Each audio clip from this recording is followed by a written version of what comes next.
మే జానే ఆ? జానా బెత్తల జానే రండి. ఏమిటిలా వచ్చారు? నీ పాసుగాల అట్టడుగుతామిందే కొలిపించుకుందామని కదా. షాపు దగ్గరికి రావచ్చు కదా. ఆడైతే జనం చూడరా, పిచ్చేది పేరిపోదా అంత. అందుకే ఎడకొచ్చినా. సరే కొలుస్తారండి. మే జానే ఉమ్, ఎప్పుడు నువ్వే కొలిస్తే ఏం వెరైటీగా ఉంటదే. ఒకసారి ఆ ఛాన్స్ నాకు ఇవ్వరాదా, కొలుచుకుంటా. అయితే ఉండండి, టేప్ తీసుకొస్తా.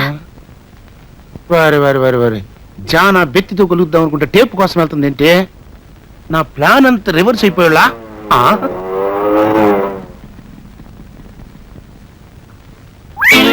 కొడుకు కొంప ముంచినవు గందరా. ఈ పొయ్యిసును నన్ను చూస్తే నా యాల్యూస్ ఏమైపోద్దే.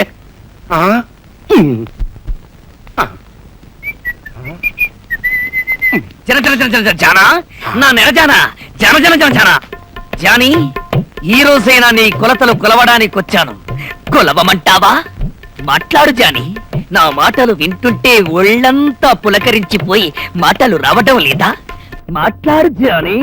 అవును, మీ టైపే వేరు. మరి నా టైపులో కొలవమంటావా?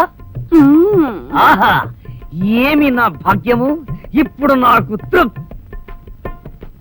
తొందరగా చెప్పవయ్యా. తృప్తిగా ఉంది. ఆహా,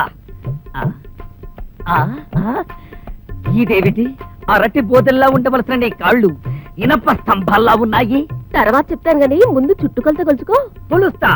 ఇప్పుడు నాకు తృప్తిగా ఉంది. ఇదేమిటి? మెత్తగా ఉండ్రాళ్లలా ఉండవలసిన నీ భుజాలు గరుకుగా ఇనప గుండ్రాళ్లలా ఉన్నాయి. ఇలా మాటలతోనే టైం వేస్ట్ చేస్తావా? చేయను.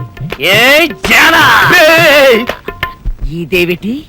మా తొట్టి నాన్న వాయిస్లా ఉన్నది.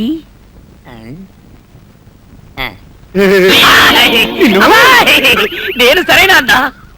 ఈ తొట్టి ప్లేస్ పెట్టుకుని ఈ తొట్టి ప్లేస్ కు నువ్వెందుకు వచ్చినట్టు? అమ్మో, ఆపండి. 10 మంది నా షాపుకి రావడం కోసం జానా బెత్తలతో కొలుస్తున్నానే గాని నేను మీరనుకున్న టైప్ మనిషిని కాను. ఇంకెప్పుడు ఇలాంటి పిచ్చి పిచ్చి వేషాలేకండి. వెళ్ళండి.